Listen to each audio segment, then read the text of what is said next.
All right. Well, I appreciate everybody coming today for this talk. I'm Jacob Gilley with American Farmland Trust. I'm the Mid-Atlantic Sustainable Grazing Manager, and I'm co-presenting today with Dr. Amy Johnson from Virginia Working Landscapes. She's unfortunately not able to be here today with us, so she pre-recorded her presentation. The way we've kind of laid this presentation out for this hour and a half, she comes at this from more of the bird perspective, the scientific research perspective, and so we've collaboratively worked on some on-farm research in Virginia, and so she's going to talk a little bit about project design, a little bit about Virginia Working Landscapes and birds, and then I'm going to kind of focus on the grazing work we've done in Virginia, regenerative grazing, haying, and why producers should care about grassland birds. And then we're going to talk a little bit about the results of that work and then go into a producer panel discussion with two producers here today from Virginia. So to get started, I'm going to go ahead and play Dr. Johnson's presentation to get started. Hi, everybody. My name's Amy Johnson, and I'm an ecologist at the Smithsonian Conservation Biology Institute. I'm also the program director for Virginia Working Landscapes, which is a Smithsonian-based program, and we build our research around biodiversity conservation on working lands. So I wish I could be there with Jacob Gilley, our panelists, and the rest of you today, but unfortunately I'm not able to join in person. So I'm recording this from home in hopes that it'll be just as effective as if I were there. So today I'm going to be talking a little bit about the research we do in collaboration with producers to better understand how working lands can contribute to biodiversity conservation, and I'll also highlight a project that we're working on with American Farmland Trust. I'll then pass it over to Jacob Gilley to introduce his work before I jump back on to share some preliminary results of our collaborative research. So first, I'd just like to start by inviting you into this space that I call my field office. This is a privately owned farm in Warren County, Virginia. And me and my team do a variety of research projects here, but on this particular morning, we were target mist netting for eastern meadowlarks. This is a species of grassland bird that has declined by over 75% since the 1970s. And this particular field is just loaded with them. So to me, this field is really a mecca for grassland birds. As a researcher, I value it for its habitat, for the resources it provides, and especially for the learning opportunities that arise from my being able to conduct research in this field. To the owners, though, this is an active hayfield. It's valued as a source of income. It's really a living product that they need to keep healthy for their customers. And then in some years, it may also be a field used for grazing livestock.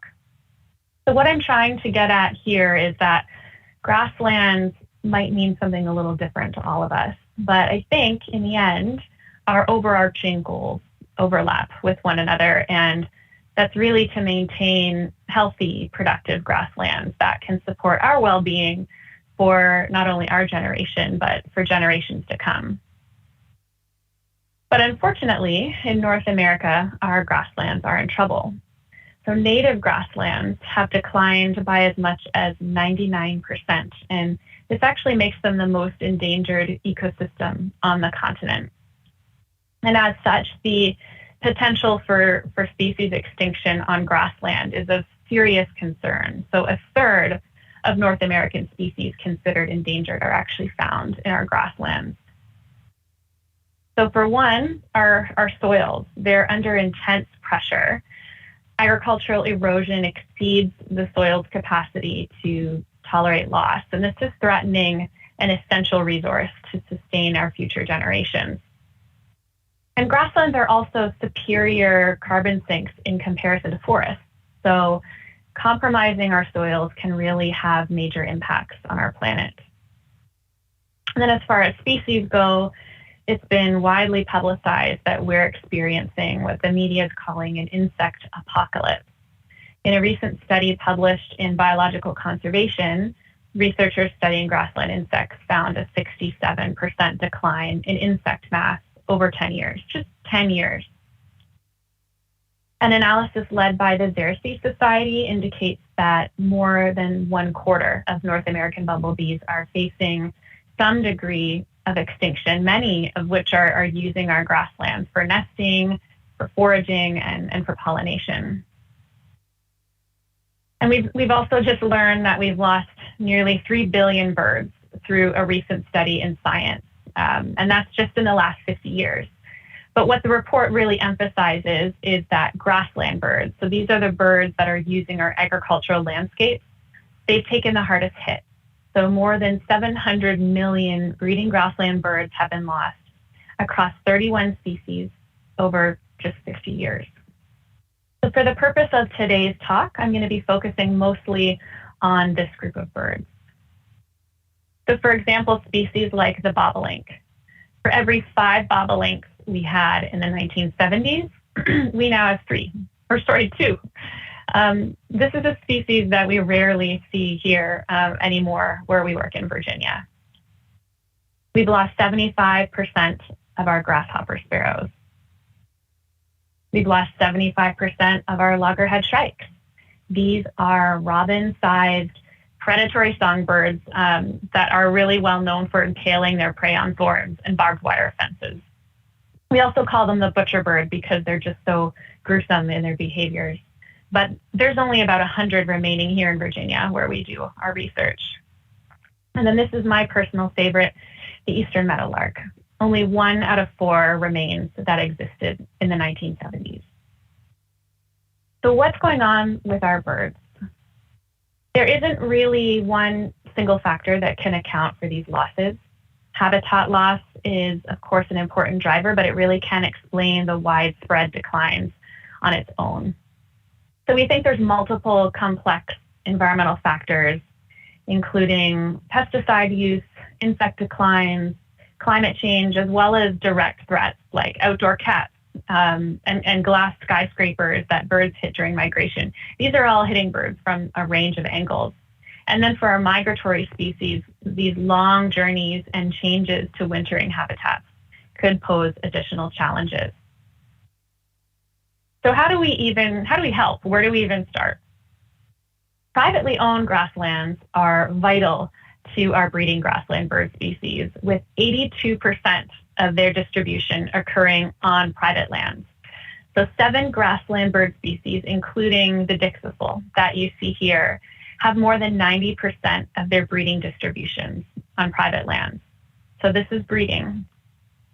But also, wintering grassland birds are similarly dependent on private lands. 22 grassland species average 83% of their winter distribution on private lands. So a really big chunk. So while we realize that conservation on private lands is really important, we also know surprisingly little about what's going on ecologically on private lands and how management is contributing to that. So in order for us to adequately assess what's there, how it's working, and to conserve habitat for this threatened suite of species like grassland birds, it's really imperative that we collaborate with landowners and producers, the major land stewards of our region.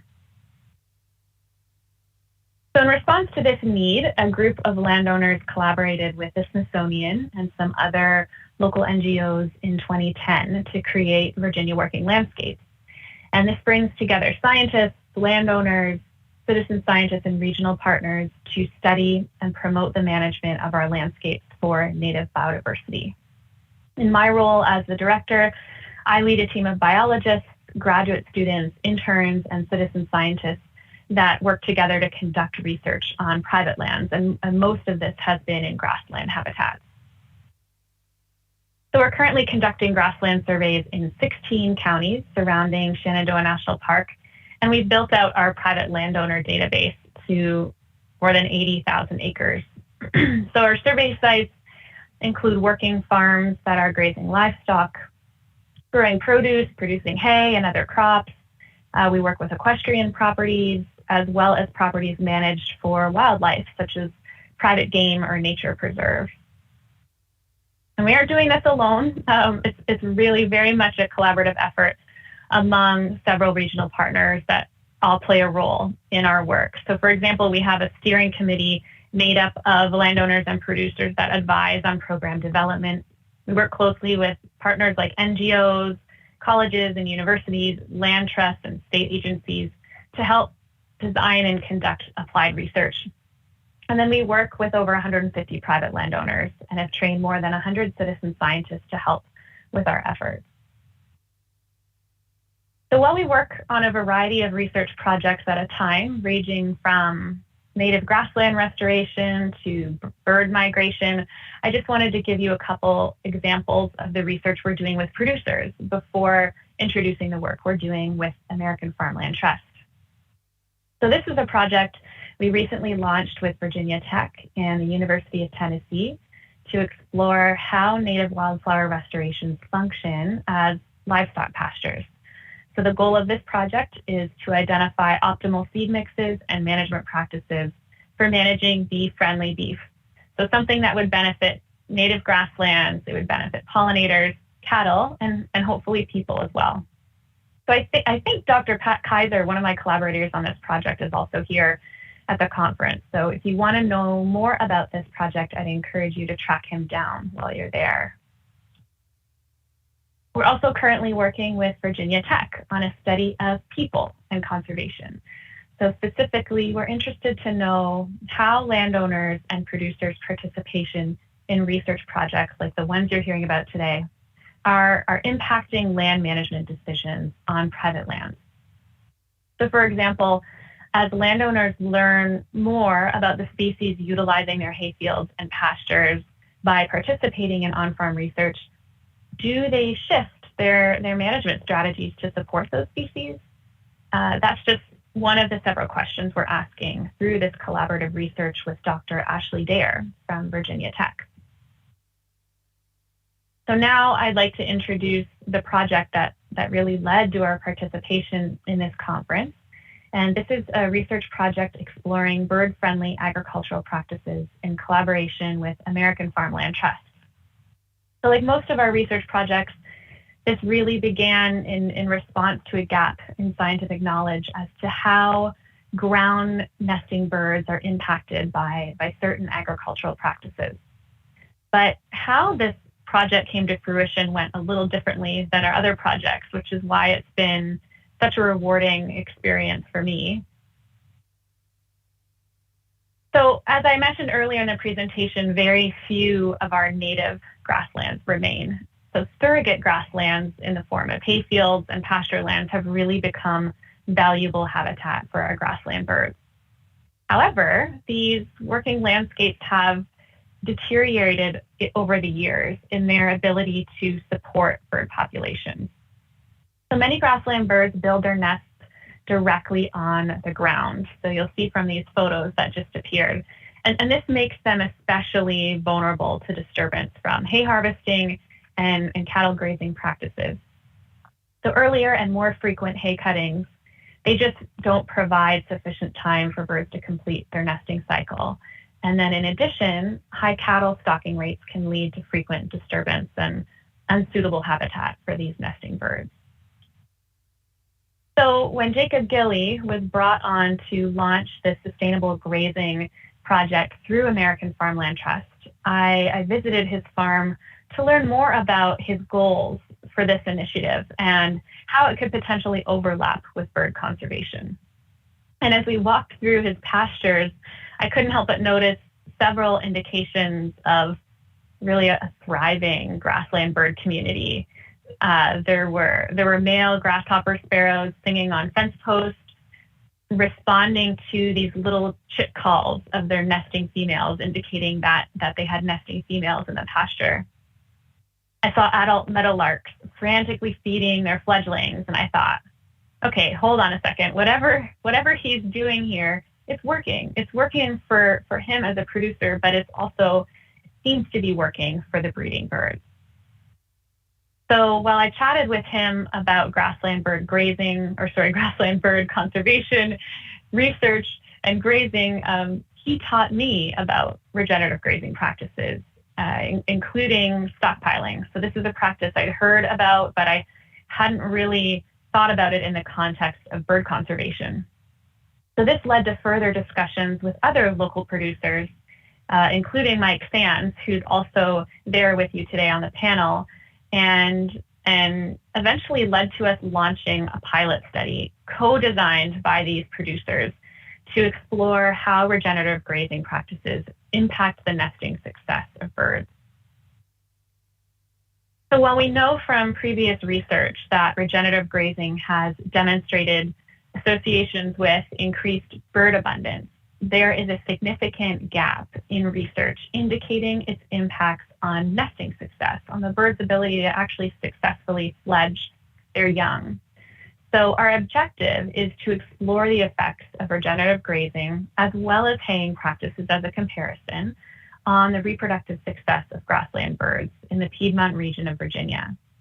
And then simultaneously, American Farmland Trust is collecting information on pasture rotations, on forage quality, as well as the economic implications. So over the last 2 years, we've worked with 6 cattle producers and established 4 experimental treatments on each farm, which included 2 grazing treatments represented in the top 2 squares of the figure, and then 2 hay cutting treatments shown in the bottom 2 squares. So the stockpile treatment was grazed early on in the spring up until May 15th, and then the cattle were rotated into the grazed treatment, where they remained until July 15th. So the stockpile treatment was then left undisturbed for summer or winter stockpiling, so that vegetation could grow back. As far as the early hay treatment, that was cut before or on June 1st, and this allowed producers to get a high quality first cutting of hay. The treatment was then rested for a minimum of 45 days with the aim of allowing sufficient time for vegetation to grow back and the birds to complete their nesting cycle who came in after the first hay. And then the delayed hay treatment was cut anytime after June 15th or it was grazed. It was up to the individual producer. And we anticipated that this would allow for many birds to fledge their young prior to being harvested or grazed.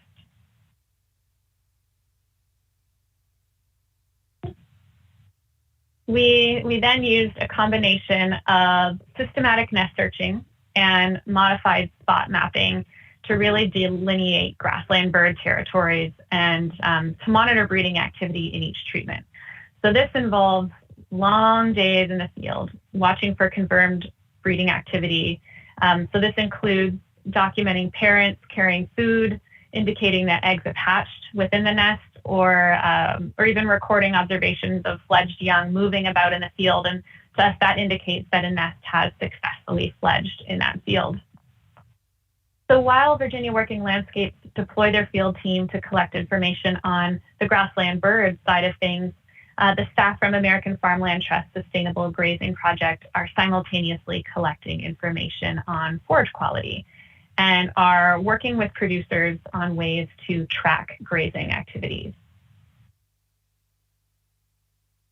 So now I'll ask Jacob to just put my presentation on pause to give him an opportunity to tell you about his work. And then I'll come back after he's finished to share some preliminary results of our combined effort.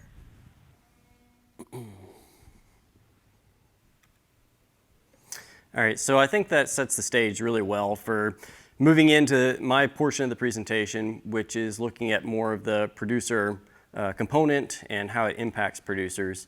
So as Amy mentioned, Jacob Gilley with Mid-Atlantic, I'm the Mid-Atlantic Sustainable Grazing Manager with AFT. I work within 5 counties in Central Virginia. That would be Madison, Orange, Culpeper, Fauquier, and Rappahannock. This is my beautiful family, or at least I think so. It's my wife Jennifer, our 3 kids, Nora, Grace, Tucker, and Ryder. And this is our farm in the center picture. So Jennifer's grandfather bought the farm in 1951. Her father and his siblings were raised in that house, and my wife and her 3 sisters were raised there, and now we have the opportunity to raise our family in that same farmhouse. So it's really special to us, but her dad's done a great job of helping us along and teaching us, but at the same time allowing us to do some things differently as well. So it's been very enjoyable, and just like getting out and having some fun in the outdoors as well. If you haven't been to Virginia, definitely come along. So the Sustainable Grazing Project, we started it in 2019. I came on board in May of 2019 with the goal of kind of managing a holistic project that's going to help producers be more resilient, certainly with changing climate that we have, the up and down roller coaster ride that we have in our markets. We need more resilience with our producers. And since I had an operation myself, I was like, hey, this is a great position.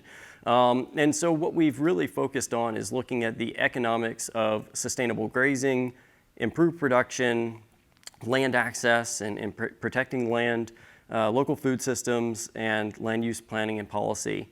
And last but not least, enhanced conservation. And as many of you know, enhanced conservation is a really broad reaching kind of overview or topic. And so again, we started with 7 producers, and we currently have 12 that we're working with hand in hand, and we've ensured to not make it so systematic that it takes the individual component out of the operations. We work with each producer, determine what their needs are, what their goals are, and try to develop specific plans to meet those goals. But when it comes to conservation practices, a lot of times we think about soil health, water quality, but for me, I hadn't thought a lot about grassland birds or wildlife components. I have participated in a lot of NRCS EQIP programs. We've done extreme exclusion, put up a winter feeding barn, but up until recently, when I took this role, I hadn't thought about those pollinators, grassland birds. And so now, on our operation, we've started doing some of the native warm season grass establishments, some of these things that Amy's alluded to that we're looking at in our project. And as a whole, I think we see a benefit to our operation and others within the region. But this just gives you kind of a quick list of some of the things that we're doing with producers that focus on kind of conservation as a whole. And in that picture, that's John Paul. He's one of the pilot producers that we work with, and we had just hung that kestrel box there on his operation. So now we've got a 3-minute video that we created that gives you kind of more of an overview of what we've been doing. And then after that, I'll continue into the grassland bird. American Farmland Trust launched the conservation agriculture movement in 1980. Together, we protect agricultural land. We promote environmentally sound farming and ranching practices, and we fight to keep farmers and ranchers where they belong, on the land. We are more than policy and land protection. American Farmland Trust works to protect your water, soil, business, and all our futures. American Farmland Trust has been a great collaborator as they have come in and helped our socially disadvantaged farmers look at good agricultural environmental stewardship, but also just fostering the whole good grass management, pasture management, grazing programs so that farmers can really understand how to keep environmental stewardship. So American Farmland Trust launched the Sustainable Grazing Project back in 2019. The Sustainable Grazing Project pairs scientifically proven regenerative practices with outreach and education for producers. And we work with those producers to help improve the soils on their operations and the water quality, but overall production as well, which leads to more profitability. Sustainable grazing means supporting the land that supports us and protecting every part of that system, including pollinators, grassland birds, and wildlife. It takes all the pieces, including us, working together for land to thrive.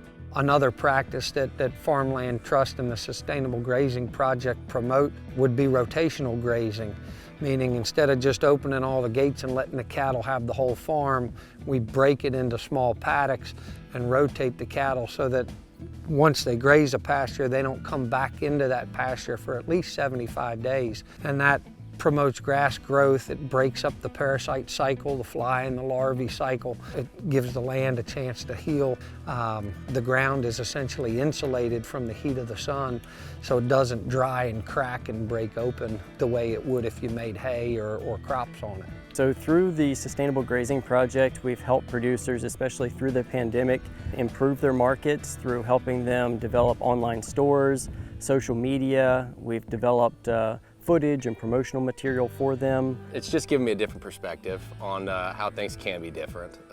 Trying to bring in a little technology into our businesses. We use pasture rotation apps, that help with tracking all of our pastures, when we put nutrients on them, when we've had cows on them, how long they were grazed, how long of rest they've had since the last time you had cows on it.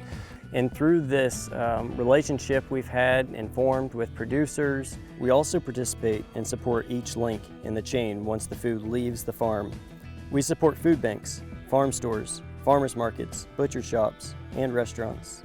Is AFT a good partner? AFT is a great partner. And there's lots of groups out there that claim to help the farmer, but after working with Jacob and the Sustainable Grazing Project through American Farmland Trust, they're genuinely here to help the farmer and save farmland. They're here trying to help us. If you have somebody that is, their agenda that they're pushing is only that they want you to be more successful, and how's that wrong? American farmland sustains us all. It is the foundation of our economy. It is the soul of our country. It is what we leave our children. The future depends on our farmers, ranchers, and agricultural land. No farms, no food, no future.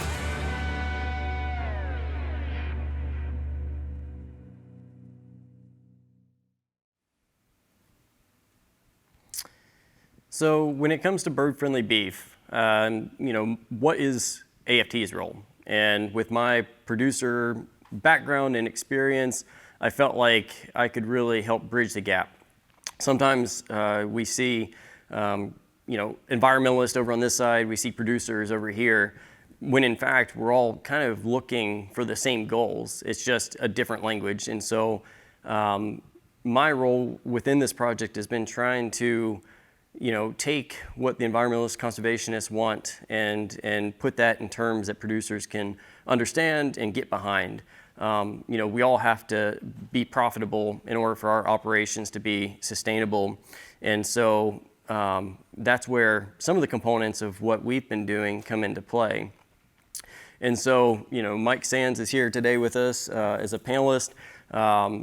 We sat down at Amy's house and also had one of the other collaborating producers on a call, and just kind of a really informal conversation, like how should this look? What kind of timings are going to work? And having that open dialogue and determining compromise. And so I think that's really important with the development of this project. I also went out and did forage analysis. When we're talking about delaying, the cutting of our hay, certainly you would expect some differences within the quality of the forage, and so we did see those differences. BMP recommendations. So currently we have a collaborative of NGOs in the region, and we're working with developing out BMPs and making those recommendations to producers. And so making sure that what they're recommending from VWL isn't going to inhibit an operation, and trying to, again, find out where those paths cross. And then producer outreach.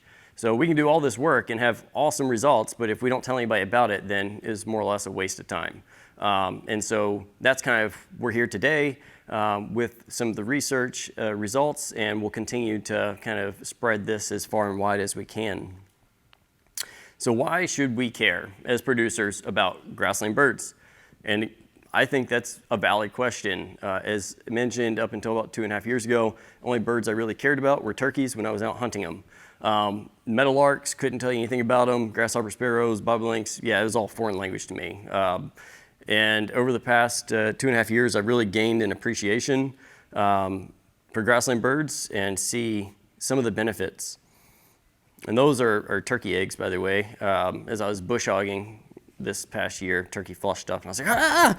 And kind of swerved out of the way, and continuing to learn that I just pretty much put a big target on that nest, and it got predation on it. So yeah, we'll talk more about that later. So improved revenue opportunities. I'm all about the economics of it as a producer. So how can we take these practices and turn it into cash? So at our operation, we direct market beef, and we live in a pretty nice location for that between Charlottesville, DC, Richmond. There's quite a bit of population.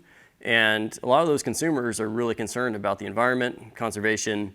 And so one example, we had a family come from Charlottesville, and their daughters were really interested in birds and birding.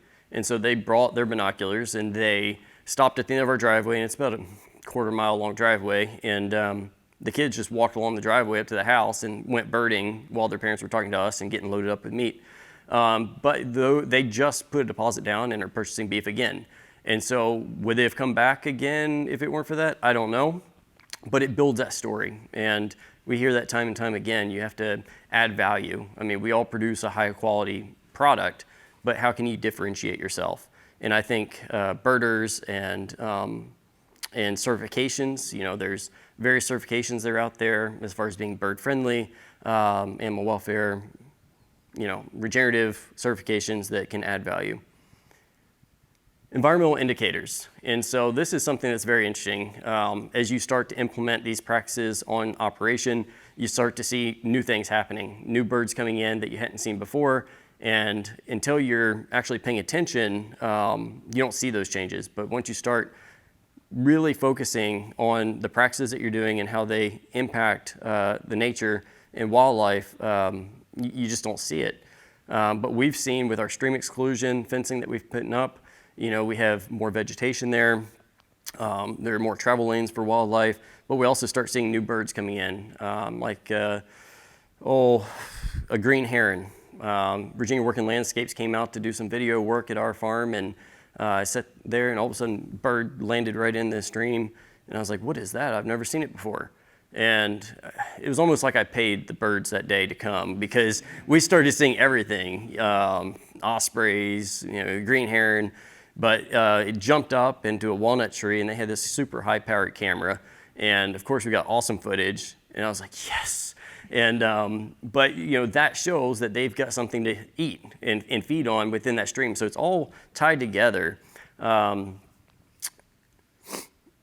Pest control. So, you know, we all have flies on our operation, cattle, and it's an irritant. We lose pounds every year to them. Well, the birds eat insects. They can help us. You know, we don't have to fight them necessarily with a whole bunch of chemicals if we work along with nature. Landowner relationships. So we rent from 4 different landowners, and they're all different, but most of them are really concerned about conservation. And so when I go out and I hang a kestrel box at one of the farms that we rent right outside the office window of one of the landowners, there's a reason that it's right there in front of his office window, because every time he looks out, he's like, oh yeah, he's really taking care of my place. He's being a good steward.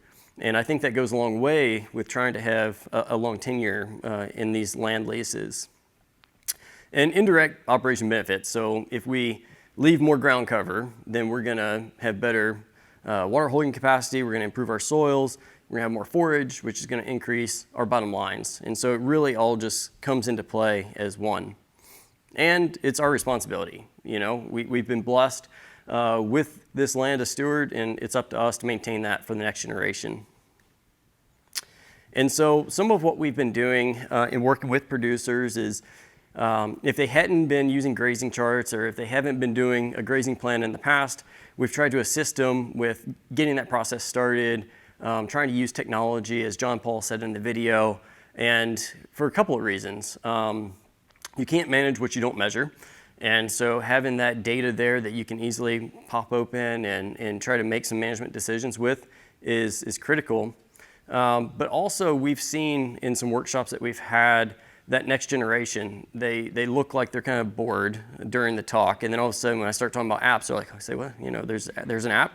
And so I think it's a way to get excitement for the future of ag. And I've always said that, you know, crop producers have precision ag. They can turn on and off sprayers and planters and do variable rate fertilizer. And what do? Like, ask our kids to go out and fix a rusty barbed wire fence. Like, it's not very sexy. But when you have an app that can help you and software that can track data, I think it brings a new light to it. And the other thing I want to point out is on this grazing chart, I don't know if I can point it out, but you'll see like kind of this purple area, and it says grassland bird nesting. And so what you can do is you're developing out your grazing plan and these grazing apps, and this one is Pasture Map. There's several on the market, Maya Grazing, AgWeb, they're all kind of here at the conference. But you can block out that field for a specific time of the year and say, we're not gonna go in there and graze it, we're not gonna hay it. And that kind of helps give you a visual in your planning. The other way you can use it is, it creates really nice maps. You've got your acreages to look at. And this is a farm that we work with up in Rappahannock County, Chancellor's Rock Farm. And you'll see this field up in the corner, kind of surrounded by woods. It's a 9-acre field. When we first started working with this operation, it was covered up in a lot of weeds. Really wasn't too productive, and they were making hay a couple times a year, sometimes 3 times on certain fields. And so we've been able to reduce it to where they're only making hay first cutting on limited fields, doing more rotation, more stockpile. But now, knowing what we know in these big wide open fields, grassland birds love those, but they don't like these small fields surrounded by woods due to predation. And so looking at the seasonality of grazing, looking at our grazing chart, we can say, okay, during the prime nesting time, we need to be in these fields that the birds don't like. For instance, this little narrow field, it's narrow, it's got woods on one side. This field up here, it's surrounded by woods. And we use these maps and these visuals to help determine what we're gonna do with our grazing. I mean, the cows are gonna graze somewhere, so we might as well just think a couple steps ahead and keep grassland birds in mind while we're doing it. The other thing that we're looking at on this CR5 in the top corner is putting maybe native warm season grasses back there. In Virginia, we've got hot fescue. We have issues with cattle, growth and getting hot in the summer. And so we've been promoting more native warm season grasses to help alleviate some of those challenges, but also create good habitat for wildlife. So at this point in the presentation, I've got just a little fun deal. So it's fill in the blank, and audience participation is required. Oops, oh, gracious. Let's see if I can go back. All right, so night, Al. All right, bird's eye. Yeah. Oh, I'm getting excited.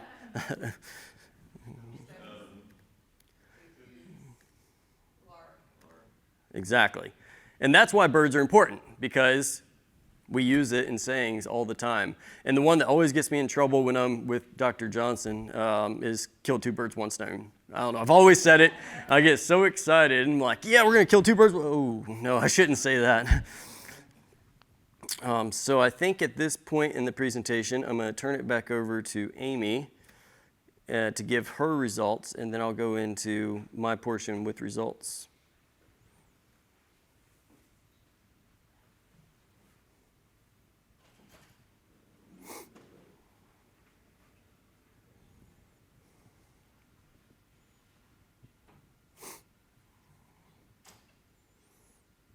She's giving me plenty of time because she doesn't think I can work the computer. Okay, so hopefully you got a rundown from Jacob on the American Farmland Trust Sustainable Grazing Project and how they're contributing to this research.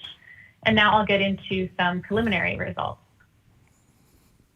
So over the last 2 years, we have monitored 335 territories and 229 nests. A lot. So this graph to the right is a comparison of reproductive success across the treatment types. So we've got green representing the percentage of territories that had successful nesting, and then the red or pink that shows territories with no evidence of successful nesting. So we can see that the stockpiled and the delayed hay treatments produce the highest rate of reproductive success.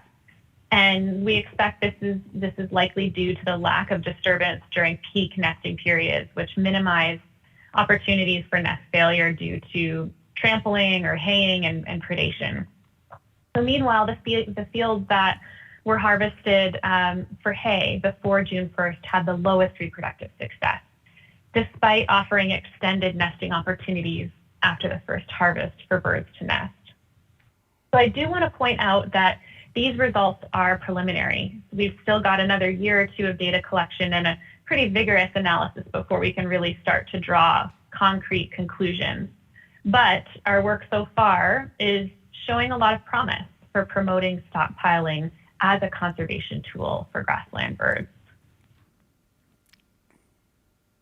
So we're also paying really close attention to the timing at which different species nest. So the graph to the right was compiled using nest monitoring data, and it shows the frequency of nest initiation dates broken down by species. So this is basically the day that the first egg in each nest was laid. So you'll see bobolinks are at the very top, followed by eastern meadowlark. Then we have grasshopper sparrow, red-winged blackbird in blue, and savanna sparrow in purple at the bottom. So what we're learning is that timing your management around one species may not work for all of the rest. So for example, you can see that our eastern meadowlarks on the second row, they're nesting as early as April 15th, laying their first eggs that soon. And then they're fledging their young by sometimes the first week of June. And then meanwhile, bobolinks aren't laying their first eggs until the May long weekend. And that's one of the most popular times that hay is harvested in our region. And if the weather cooperates, it's usually that third, fourth week of May. So determining when birds are finished breeding and how that differs from year to year with weather will help us guide management to promote population recovery. So with all of this information, we're able to create resources for producers and landowners who are interested in incorporating bird-friendly practices into their management regimes.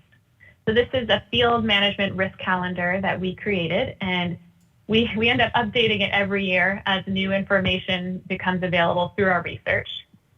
And what it does is it tells you the riskiest time for managing fields as it relates to the nesting season, and also offers advice on the management of habitat for wintering bird communities. You can download this and other resources about which birds are nesting at which time of year on our website at the bottom left of the screen. This type of research has also led to the launch of a new initiative to help really spread awareness about grassland birds in our region. So while VWL drives the conservation research, American Farmland Trust provides expertise in regenerative agriculture. Quail Forever came on as a partner to offer consults on wildlife and habitat management. And the Piedmont Environmental Council is also a partner, and they're really helping to facilitate land conservation and protection for grassland birds. So having such a diverse set of expertise at one table has really created a great space for sharing information, for co-designing research projects, addressing challenges, and then creating new ways to engage with audiences that we wouldn't otherwise have access to without these partners. So together, the partners within the Piedmont Grassland Bird Initiative, we just received a grant from the Cornell Lab of Ornithology to start offering incentives to producers to help promote the adoption of bird-friendly management practices. So in our pilot year, which will be 2022, we'll be offering financial incentives for both delayed haying as well as summer or winter stockpiling as a means to support our ground nesting grassland birds. We're really excited to launch this next spring, and we hope to grow out this program over the next several years. And it's great because it not only supports bird conservation, but it also helps Jacob and the Sustainable Grazing Project achieve their goals of promoting more regenerative grazing practices in the region. So we're really excited about it. Now I'll pass it back over to Jacob to share some of his results from the data he's been collecting in collaboration with the producers participating in our collaborative research study. So I want to thank you all so much for your attention, even though I can't be there today. I hope you enjoyed it. And please feel free to reach out to me should you have further questions about any of the work I shared here today. I hope you enjoy the rest of the conference, and thank you.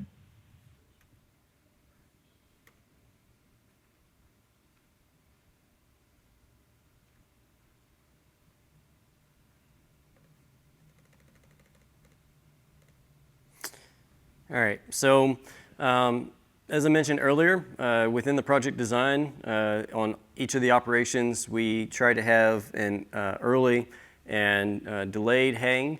Both of them would be considered your first cutting. It's just a matter of when they were harvested. And so at Chancellor's Rock Farm, as an example, they harvested on May 17th and also on May 16th. So about a month difference on that hay harvest. And we pulled an analysis on those bales, and as you would expect, the later hay had less protein, less energy, and overall feed value was less. And so we saw a 27% decrease in crude protein percent and almost a 12% decrease in energy, which is somewhat significant. But when you look at your classes of cattle and look at your nutrient requirements, this early hay, would be used more so for replacement heifers and moderate milking beef cows versus, the later hay, lesser quality, you'd be looking at more dried cows and a donkey. I don't know who has donkeys, but if you had one, that hay would be good for it because they don't require much. And if you're wondering about the yield of the fields, that's in the top right corner of the screen. And you can kind of see there that we did see a yield increase with the later hay, as you would expect as well, just having more time to grow. When we looked at pasture quality impacts on that same day of sampling, went into the early grazed fields and then the continuous graze and grabbed samples, kept my head up, walked 10 paces, went down, grabbed, and did the same thing all over the field, trying not to bias the samples by only grabbing clover, or et cetera, trying to get a really good representation. Obviously, if I land on thistle, I wouldn't grab that for multiple reasons. But there wasn't a drastic difference between the quality of those forages. The relative feed value is different, and I think that's due to the digestibility component. But as far as like the protein and energy, not drastic. But I think the overall takeaway is that standing forage pasture is much greater quality than dry hay made pretty much at any time. Because those cattle will go, and as they're grazing, they will selectively graze. And so even you can expect that what they're getting is higher quality than what I even sampled, just because they're gonna be a little bit more selective in their grazing. But that makes it even more so important to keep them moving within that rotation. So another part of this work was looking into certifications that might be used by producers to add value to products and to their operations. One being from the Audubon Society. There's not, from our research, there's not a ton of different bird-friendly certifications. We did look at many certifications around regenerative ag. Food Alliance has one, and many of them build in wildlife habitat and I guess grassland bird conservation into their certifications, but nothing with the exception of Audubon is really looking at just grassland birds or birds in general. And so with this certification, they look at habitat management, forage and feeding, animal health and welfare, and environmental sustainability. If you have interest in the specifics of what producers are asked to do or required, you should go to their website and look at their FAQ, and they've got a lot of really good resources. Some of them are required, some of them are suggested practices, but for the most part, I think producers can get along pretty well with it. But I was sitting in a talk yesterday, and the producer said that they were certified bird friendly, but he's not seeing the demand from the consumers yet. Said that we have to kind of do our part to create enough product to really promote and push, but then we need to be able to tell our story and get the consumer excited about it and get them to pay more for it. And so I think that's where we're at now, is like it's kind of like, did the chicken or the egg come first? We've got to have the product, but we also need to promote it. But there are various companies out there. For instance, Blue Nest Beef is one. You can just Google bird-friendly beef, and you'll have several that come up. And that's on the right-hand side there. And also, I put, just so you can see the relevance with Smithsonian, they have a bird-friendly coffee that they've been promoting for several years now, I believe. And so I've sat on calls with the folks that organize that initiative through the Smithsonian and seeing where there's overlap and how can we really hone in and create a certification that works not only for the grassland birds and birds in general, but also with producers. So earlier we mentioned the Piedmont Grassland Bird Initiative and receiving some grant funding to help producers adopt some of these practices like delayed haying or summer stockpile on their pastures. But there's several other BMPs that we've found to be beneficial and that we're promoting with producers. So rotational grazing in general, rather than a set stock, overstock situation, having that adequate rest is important. As you can imagine, a nest on the ground is likely to get trampled. But if you go through there and you graze and you move them off and they've got adequate time, adequate rest, no troubles whatsoever. I will say that, when we look at a mob grazing scenario, it depends on what your goals are for the field. If we're trying to regenerate the soils, you might go in with a mob graze.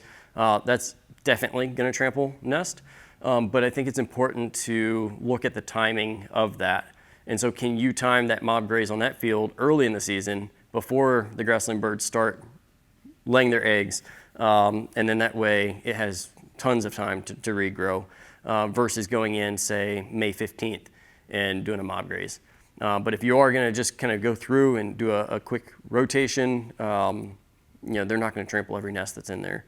They have territories that I'm learning about, and so yeah.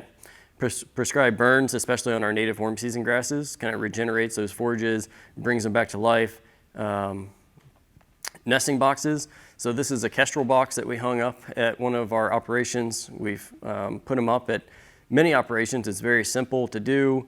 Point them in kind of a southeast direction, I believe about 10 to 13 feet in the air. A couple of screws and you're done. And you can put a predator guard on them as well, but not 100% necessary. It's recommended in Virginia at least to put them up in late fall. We put ours up in February and it actually got used the first year, which was really cool.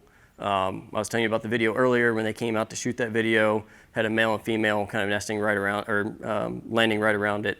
And they're like, yeah, if you have both of those this time of year, they've got eggs in there, they've got young. It's like, well, that's great. Exclude livestock from waterways would be a recommendation. Cover crops. Avoid mowing at night. That's something that I've never thought about. So I work an all-farm job. Tractor's got lights. I do a lot of work at night. But they pretty much say that the birds won't flush as much as they would during the daylight. And so the likeliness, if you're bush hogging middle of the night, you're going to destroy the nest, but the hope is that you're not going to destroy the male or female grassland bird. And I've certainly cut back on the pasture clipping that I've done, keeping this in mind. But if you are going to mow pastures, try to avoid nighttime. Eliminate insecticides. You want to keep their food source there. Limit herbicides. And I think that's one of the challenges that we face is trying to, especially leasing land from landowners that want the place to look like a golf course. There's a fine line. They want conservation, they want grassland birds, but they also want it to look beautiful, like an estate. And you gotta have that open communication, that conversation that, what really do you want and how can we make that happen? And so when we do these summer stockpile situations, knowing what weeds or undesirable plants are there prior to getting started is important and might guide you in choosing which fields you move forward with. native warm season grasses. On our operation, we've planted some switchgrass. We are in line with Equip to put in another 15 acres of more of a three-way mix. I see this as a big opportunity, not only for birds, but also for our cattle to be more productive. Summer stockpile, making later hay, and then making really early hay. You know, in our area, you can do some high moisture hay to get it off much earlier. You know, pros and cons, right? So we have plastic usage, but you can get a higher quality feed, and you can allow that grass to start growing back sooner and helping the grassland birds. So real quickly, and we've got the man here himself that helped with this research for Virginia Cooperative Extension. John Benner, Matt Boer, David Fisk helped with this work, and really just want to highlight summer stockpile and how it can play in to this system and help producers graze more and become less reliant on harvested feeds. And so with this, the whole premise is to set aside a portion of the land from early into the spring and not use it until later, into mid to late summer. And so that would be the green 25 acres there in the top left corner. Then you can see there that you would start resting the other 25 acres, and cattle would move into that after the summer stockpile, concentrate on the lower 50 acres to mid-August, kind of knock that down, and then moving into step 3, depending on the forage makeup within that field, legumes, etc., how much you want to get stockpiled, your forage needs, you could fertilize that with some nitrogen to really build up that forage moving into winter for your winter stockpile. But then you're going to move into the 25 acres and strip graze it and give them 3-day allotments of forage and graze that through. And you would say, well, the quality of that must be terrible and it must look terrible, but based upon their research, it looked like most classes of cattle could get along just fine there. May need a little bit of supplementation with some energy, a little bit of protein possibly, but it works into the system. And then you just start grazing through, and you would continue to graze until you get to your winter stockpile, and that would be the last thing you'd graze, and then potentially feed hay for 60 days or so, which in Virginia, the Graze 300 program has shown that feeding hay for 60 days is kind of like the point of optimization for the economics of cow-calf operations. If you feed hay year-round, that's certainly a good thing, but they're saying that you could create more revenue, more profit by getting more cattle out there. But so they've kind of found that feeding hay for 60 days is optimal when you look at the economics. So we've taken all that and we've done some outreach. We've been going to the National Cattlemen's Beef Meeting. We'll be down there again this upcoming February in Texas. One thing that we did was in May, we went to a Ranching for Profit school in Oklahoma City. And my big takeaway from that was we have this producer network, this group of producers that we work with, but we don't get together and bounce ideas off of each other on a routine basis. And so as soon as we came back from that school, we went ahead and set dates for 3 networking socials. And we actually just had one last week, I think it was. And it's just really fun to see the questions and being able to, we go to different operations each time and showcase. The picture in the middle is Jeremy's operation. His family graciously had us out there, had a cookout, and just really good fellowship, able to bounce ideas. So with that, the next portion of the presentation is our producer panel. And at this time, I'd like to welcome them up, and we'll kind of get their take on some of what we've talked about. So Mike and Jeremy.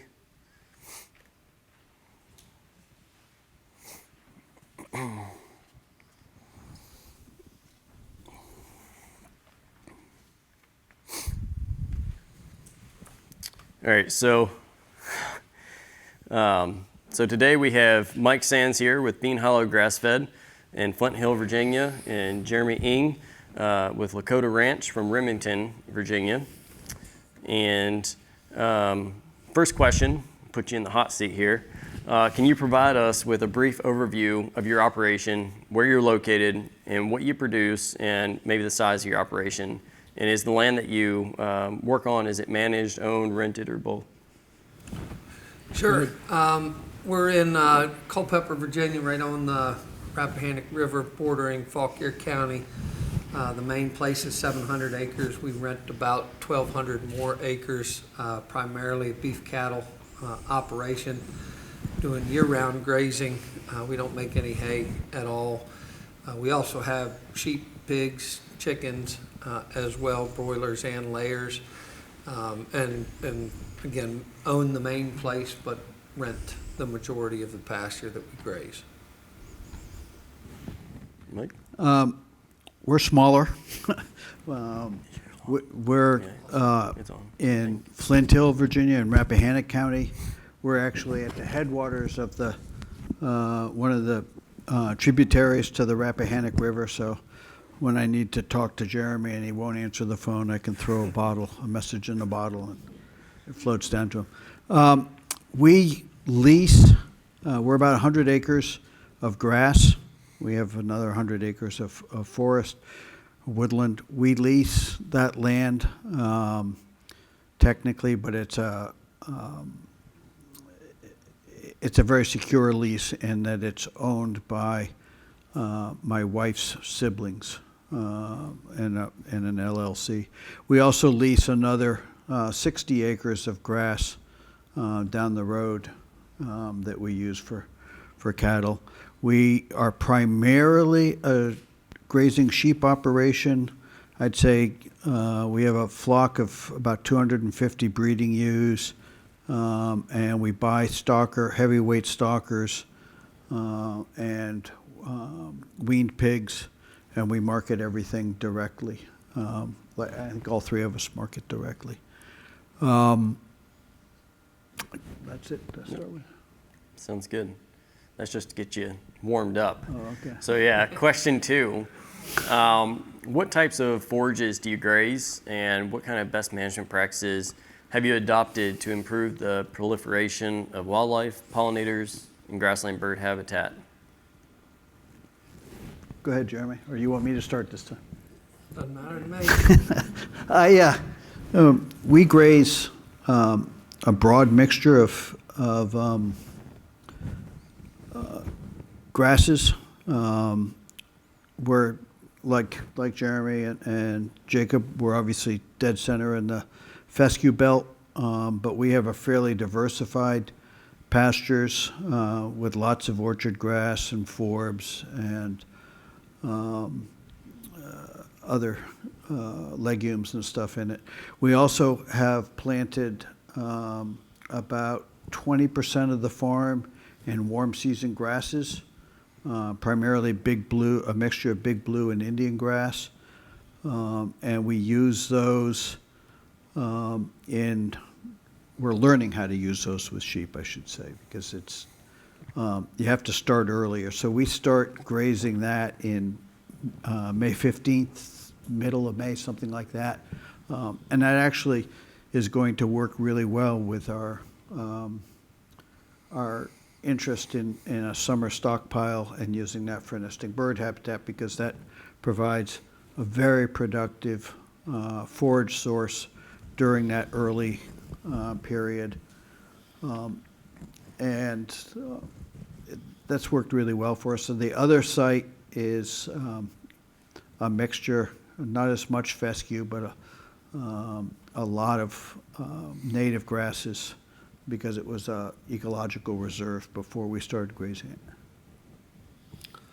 So we are on 7 different properties, one that's owned, also primarily fescue. Every pasture that we have is on a 3-year rotation for overseeding. So all of our fescue is overseeded every 3 years with a mixture that's 50% white clover. The other 50% is red clover, sweet clover, trefoil, lespedeza, different vetches. Usually it's between a 15 and 20 seed mixture, depending on availability and pricing of different seeds. all of our cow-calf operations just are on the fescue pasture. When we're grazing cattle before the frost, we train the staff to graze the clover. When the clover's gone, cows should have already moved. We don't want them really to eat the fescue grass. Feel like we're already stockpiling fescue even when the cattle are in there, because they are going to selectively graze the better species. At our home place and one operation where we finish cattle, we have a lot of improved pasture. We do the native warm season grasses as well. We also have a grazing Bermuda grass that we've put in. We put in about 20 acres of fescioleum this year. We have about 70 acres of ryegrass. So we're trying to have seasonal grasses as well, but that is again not used for the cow herd. That's used for finishing cattle. That's used for developing heifers and young stock. Only time the cattle would ever see the cow-calf operation would ever see the warm season and we do some summer annuals as well, mainly BMR, is if we need the cows to control something going to seed, and we would do what we would call flash grazing, put the cattle in there for a short burst to knock it down, and then move the cow herd out and go back to developing young stock on that. I got to reread the question. No, yeah, I think you pretty well covered. And so, yeah, we really haven't had a focus on improving the grassland bird habitat, but it does seem that proper land stewardship leads to wildlife and bird habitats. And we've actually added a hunting preserve on our place because we're overrun with deer and some other wildlife. We're not hunting the upland birds. Or the native birds, but it all does seem to work very well together. Yeah, I think, just to add to that, I think we got to this primarily through the improved grazing management for productivity, and then realized that with some minor tweaks, it became it worked very well for Amy's purposes and grew our interest in that. But it really started with managing for productivity and the health of the overall farm before we kind of focused on grassland birds. But certainly a paradigm shift for a lot of producers, yeah, for sure. We've kind of alluded to some of this, but what are some of the biggest challenges that you face when managing your operation for grassland birds? So now that you know what you should or shouldn't do, what kind of challenges does that impose on your operations? I can go first because it's easy for me. We really don't have any challenges. That's why we all hang out at Jeremy's operation, because he has no challenge. Well, we have plenty of challenges, but when managing for the grassland birds, again, we haven't really managed for them, but we don't make any hay at all. We summer stockpiled before we knew about the benefits, simply to have grass through the summer. There's certainly this feeling that the hardest time to graze cattle is January, February, and it's not. Fescue creates a situation where we get the best performance on our cattle in January and February. It's June, July, August that it's the toughest time, and especially if you don't get the rainfall, the forages don't recover when it's hot and dry. And so managing the grasses for the cattle has created really an almost ideal situation for the birds and insect population too. And even before Jacob and Amy came out, we could see the increase. In fact, we would have hunters all the time say, "Man, you guys got tons of quail and they're not quail, they're meadowlarks, but they would see these birds flushing out of the grass and just assume that that's what it was, because I don't think most people have even seen a wild quail in 20 years in our area. Yeah, I'd agree with that. I think we had a couple of issues. We do not make hay. We do purchase hay. We're not as good yet as Jeremy is, and being able to graze 100% year-round with security. But we don't need much hay. But what we do, we buy. One of the impacts of that, when I first started with this, was I was really worried about letting some of my pastures go to seed because I couldn't get through everything fast enough, and everyone kept telling me, man, you got to keep it vegetative. You got to come in and you got to cut it, and you got to, and so I was torn because the economics of hay production didn't make any sense for me. I can buy hay literally at half or less of what it cost me to buy it. So I'm not going into the hay production, but I was being told that I had to keep those fescue pastures vegetative and cut, not let everything go to seed. And when we started to kind of reorient ourselves and think about, wait a minute, that there's another way to do this, and that this concept of a summer stockpile, and yeah, let them go to seed, let them mature out, and frankly, you get a regrowth underneath that mature stuff of pretty good feed. And all of a sudden, we were in the same boat as Jeremy. We were getting much better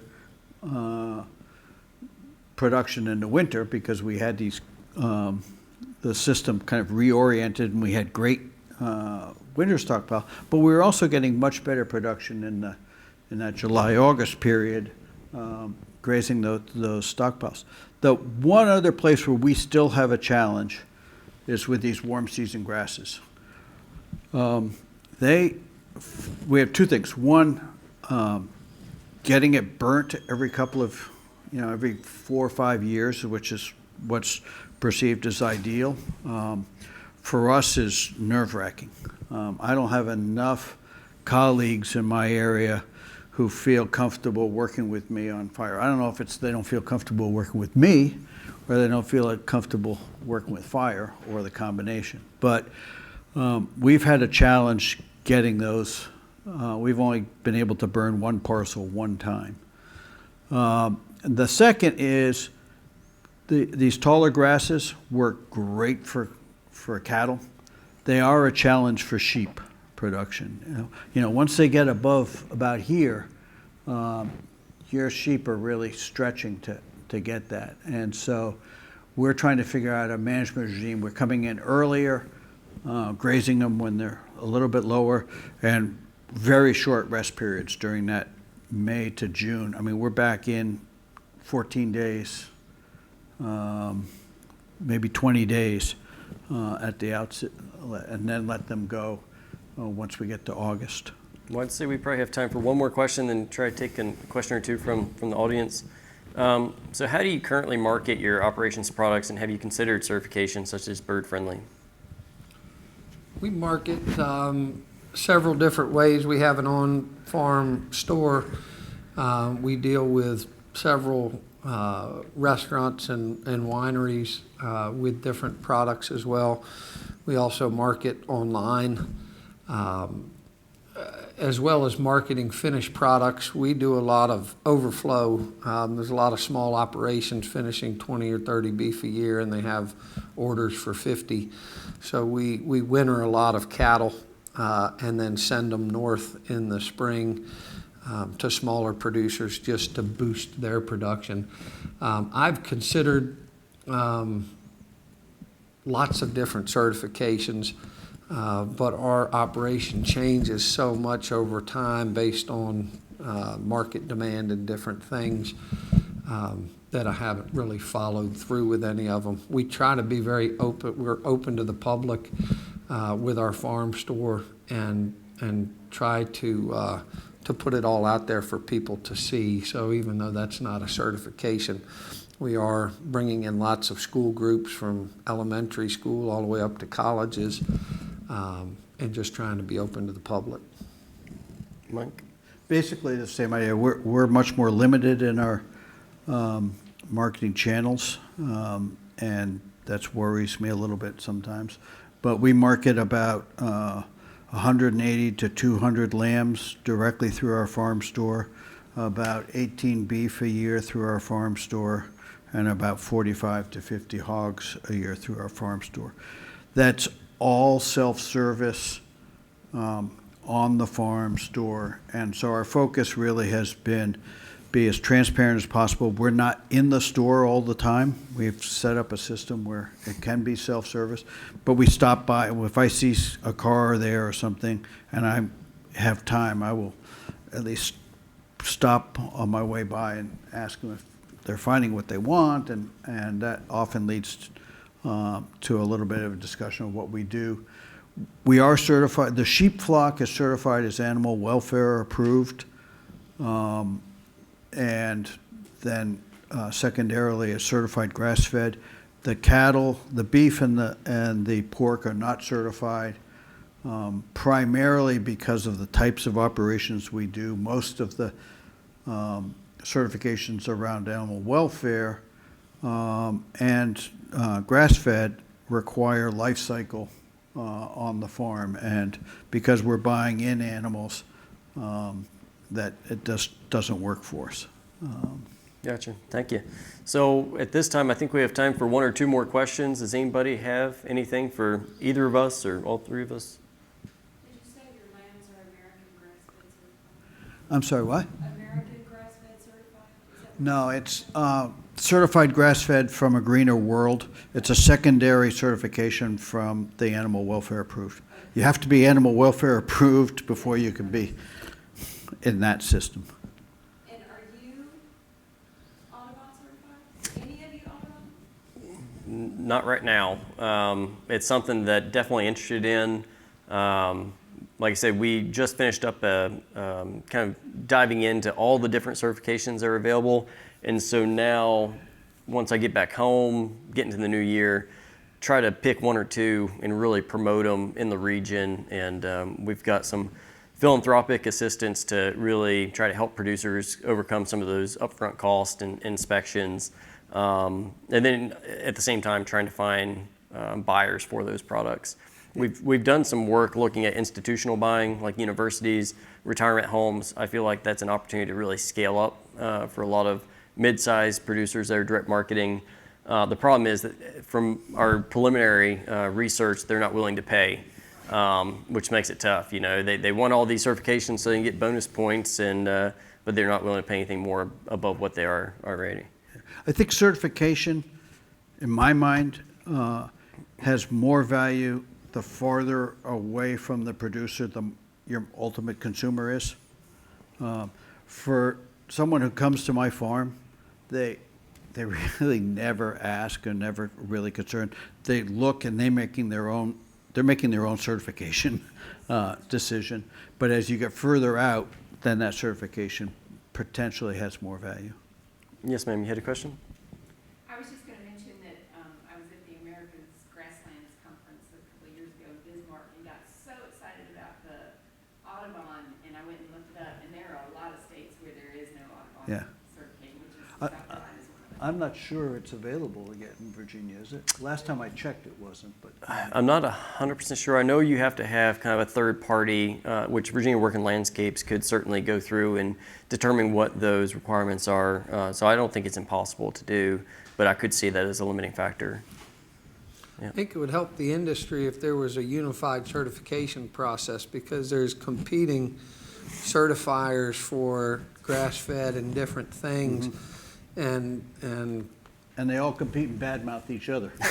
They do, and it makes it very hard to know which way to go, whether you're the producer or the consumer, and how much value to put on it. And